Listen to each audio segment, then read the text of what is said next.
예, 안녕하세요. 송종건입니다. 오늘은 분위기가 확 달라졌죠? 자, 오늘은 이제 집단상담의 실제에서 집단상담을 어떻게 준비를 해야 되며 집단상담자의 임무와 과제는 무엇인지에 대한 이야기를 좀 해보도록 하겠습니다. 우선 집단상담을 준비하는 데 있어서 제일 중요한 건 이제 인원의 선정, 인원의 선발에 관한 문제입니다. 집단상담을 인원을 선정하는 데 있어서는 성별이나 연령 또는 그들의 관계, 과거의 배경, 성격의 차이 이런 것들을 충분히 고려하면 아주 좋지요.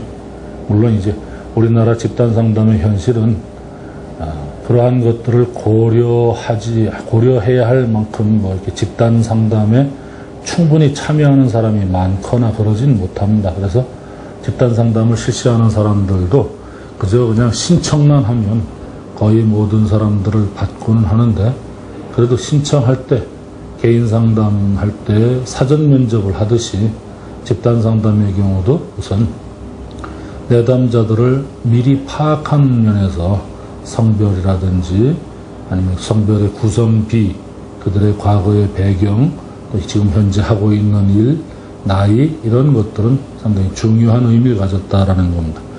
그리고 어쩌면 비슷한 문제를 가졌거나 아니면은 한 직장에 근무를 하거나 하는 그러한 집단원들을 우리는 동질 집단이다 라고 얘기를 해요.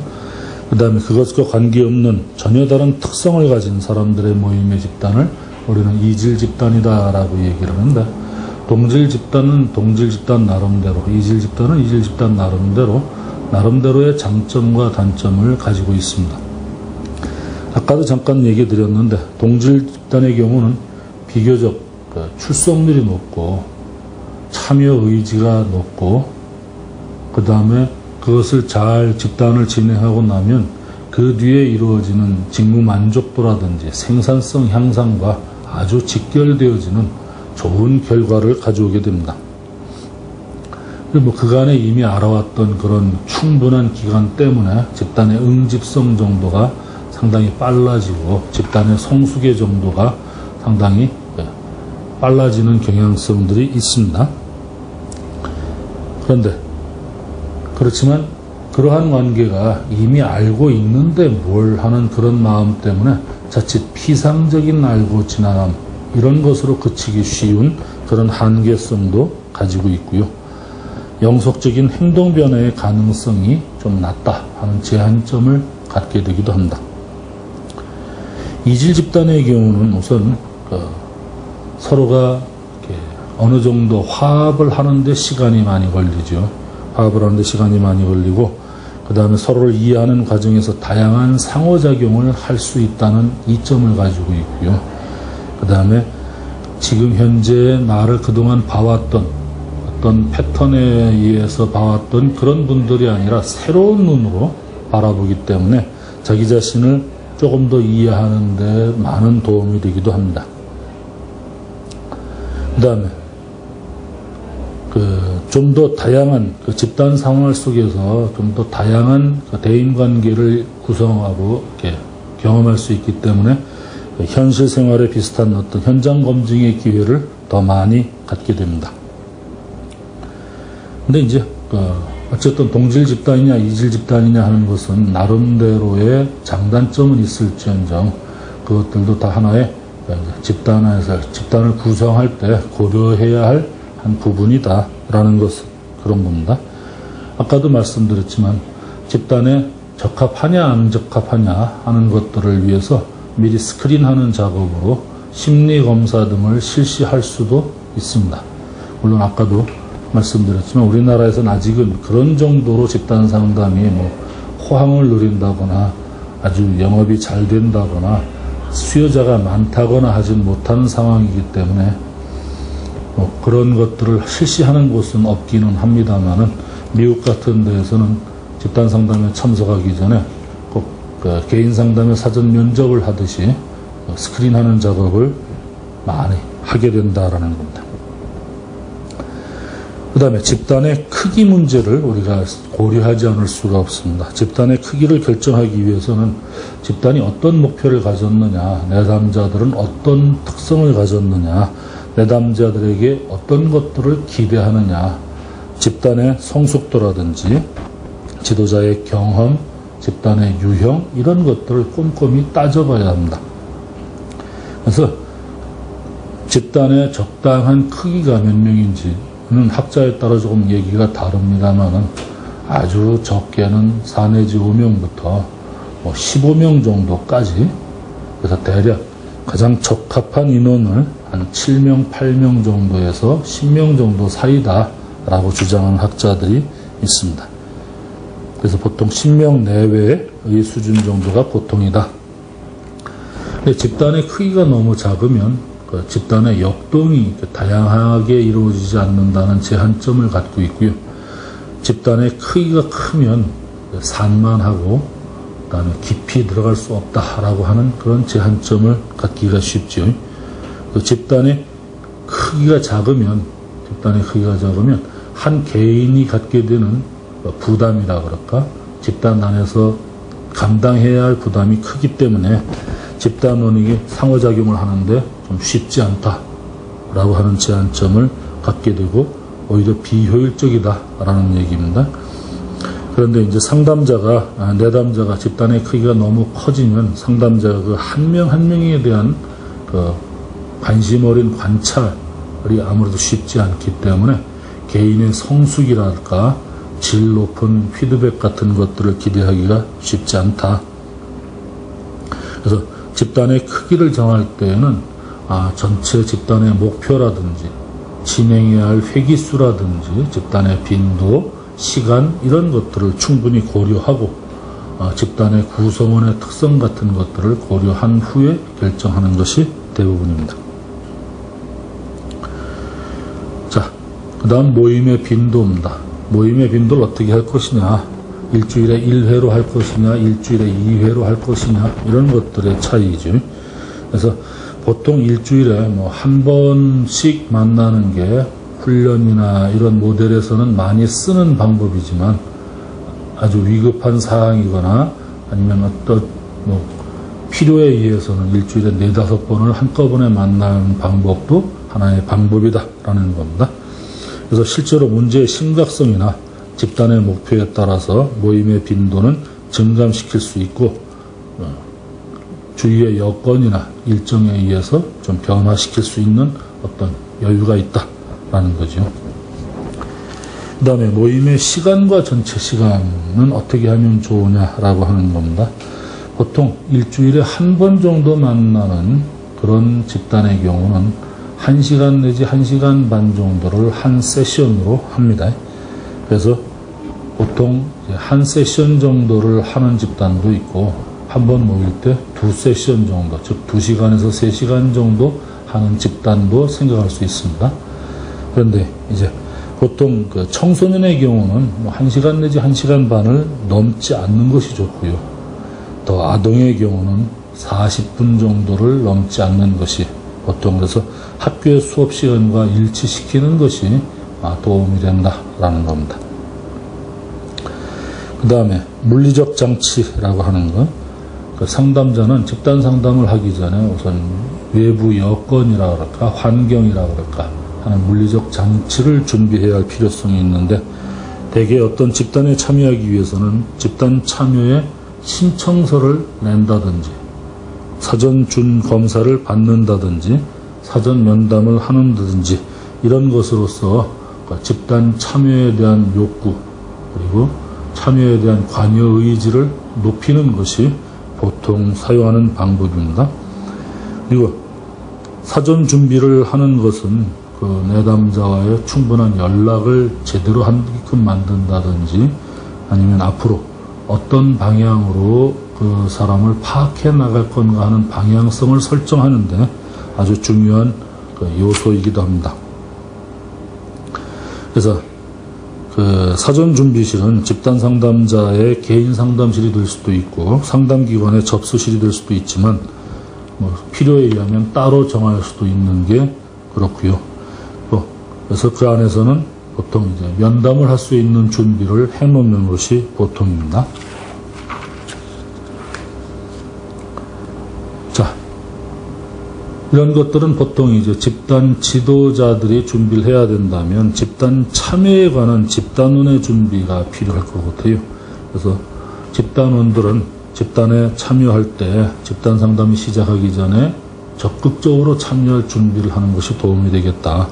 그래서 가능하면 개별 면접을 통해서 미리 너무나 비현실적인 기대나 불만 같은 것들은 미리 좀 솎아놓고 현실적인 기대 같은 것들을 설정해 놓도록 도움을 준다든지, 그 다음에 기왕에 집단 상담에 참여하는 것보다 적극적인 자세로 참여할 수 있도록 도와주는 것이 도움이 되겠다라는 겁니다.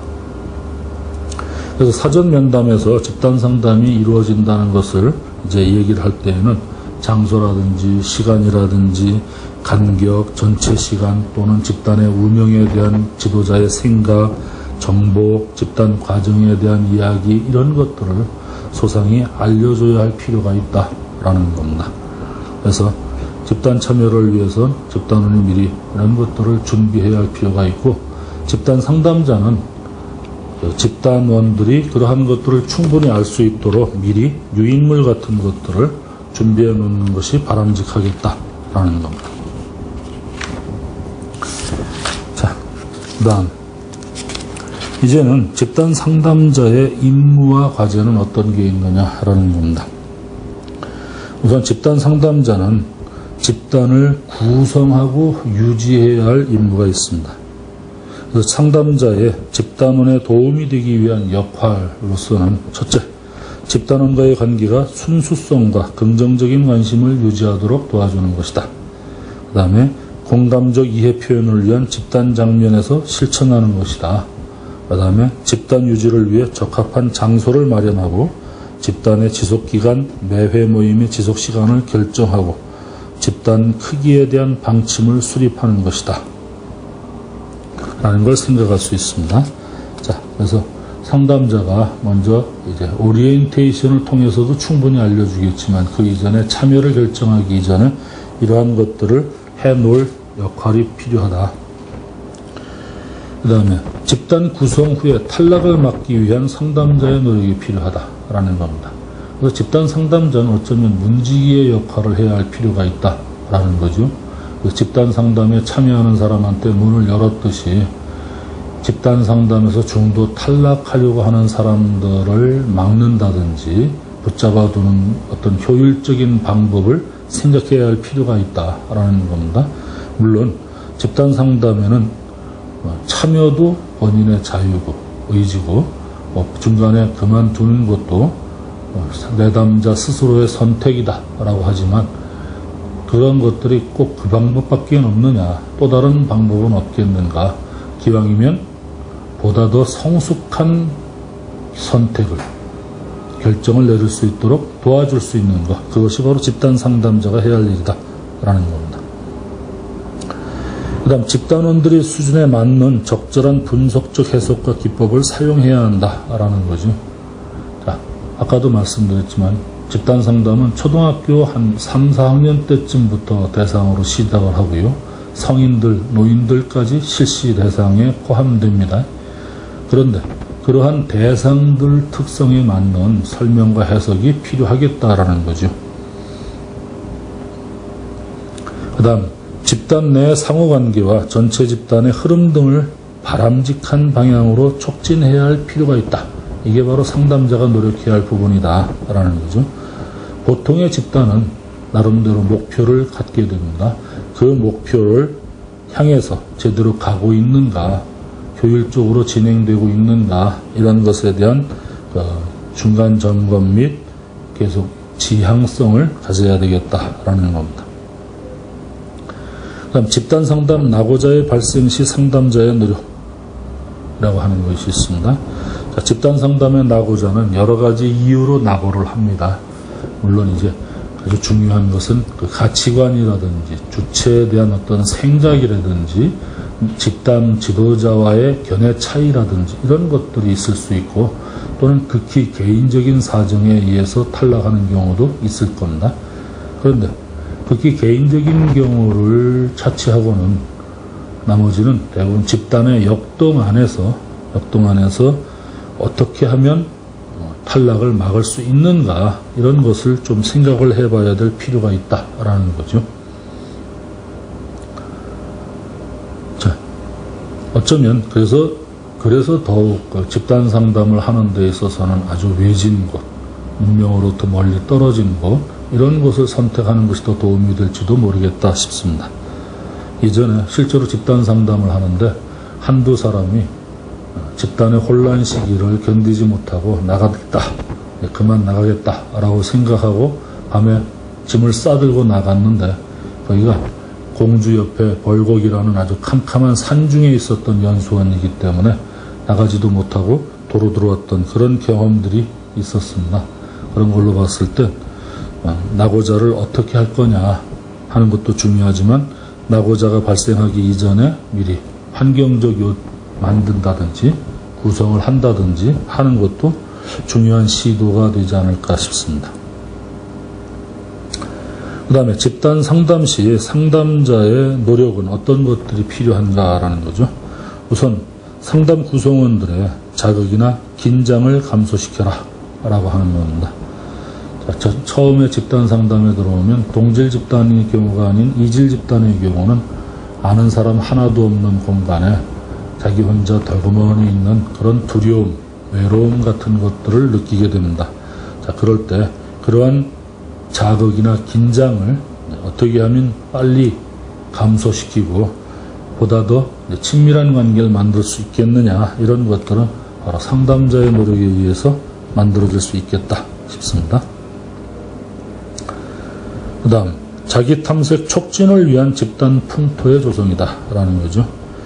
자, 집단 상담 안 속에서 자기의 각각의 사고적 패턴, 정서적 패턴, 행동적 패턴은 자기 안에서 탐색을 해내야 될 필요가 있습니다. 내담자들은 그런 자기 탐색을 어떻게 하면 잘할 수 있겠는가 하는 것을 하나의 집단의 풍토로, 그래서 자신의 어떤 패턴을 생각해보고 정서적 패턴, 사고적 패턴, 행동적 패턴을 다시 한번 생각해보는 그런 풍토를 조성해야 할 필요가 있다. 그 다음에 집단 구성원의 상호작용을 위한 분위기를 주도해야 할 필요가 있다라는 겁니다. 집단 구성원의 상호작용을 위한 분위기를 주도하고 일관되게 따뜻하고 긍정적이고 수용적인 태도로 집단을 임해야 한다라는 거죠. 집단 상담의 지도자는 여러 모습을 보일 수 있지만, 여러 번 누차 나온 이야기지만 적극적 경청이라든지 공감적 이해 같은 것들이 아주 필요한 영역들입니다. 그래서 그것도 일관되는 일관성이 보여져야 하고 따뜻하고 긍정적이고 수용적인 태도로 집단에 임할 뿐만 아니라 보통 쉬는 시간이나 살아가는 그 중간중간의 모습을 그와 같이 산다라는 생각으로 노력을 해야 할 필요가 있겠다 싶습니다. 자, 그 다음 집단 분위기를 만들어야 할, 조성을 해야 할 책임이 있다라는 거죠.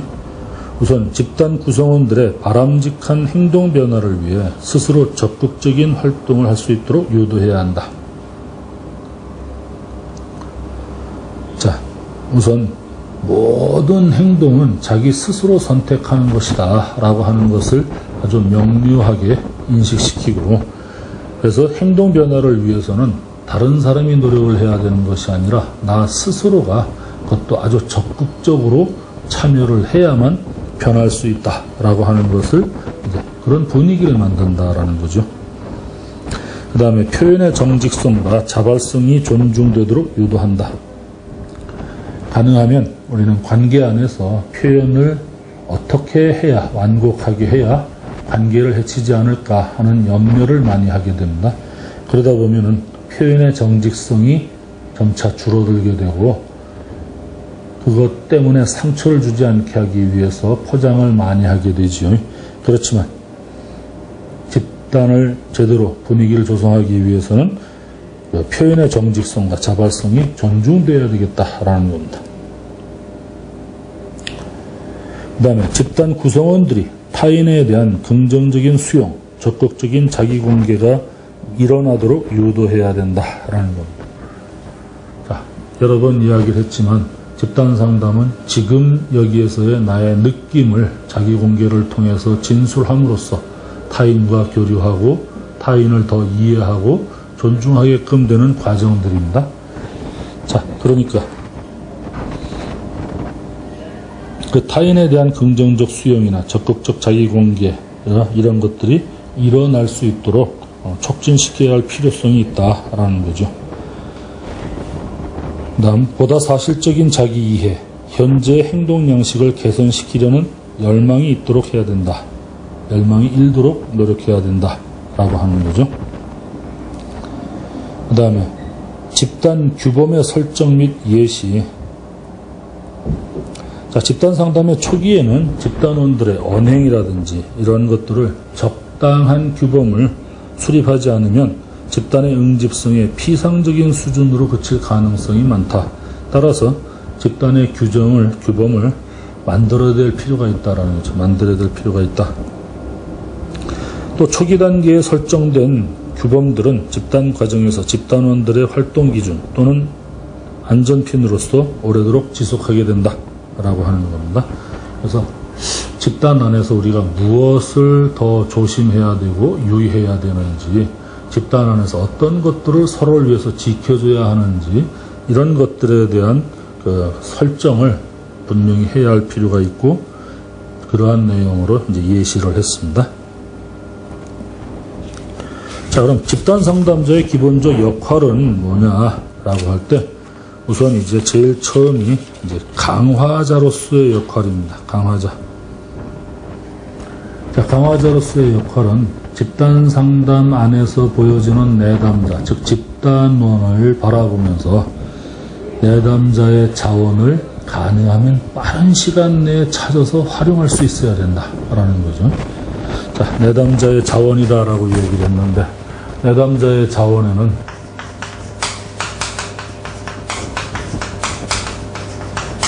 크게 사회적 자원과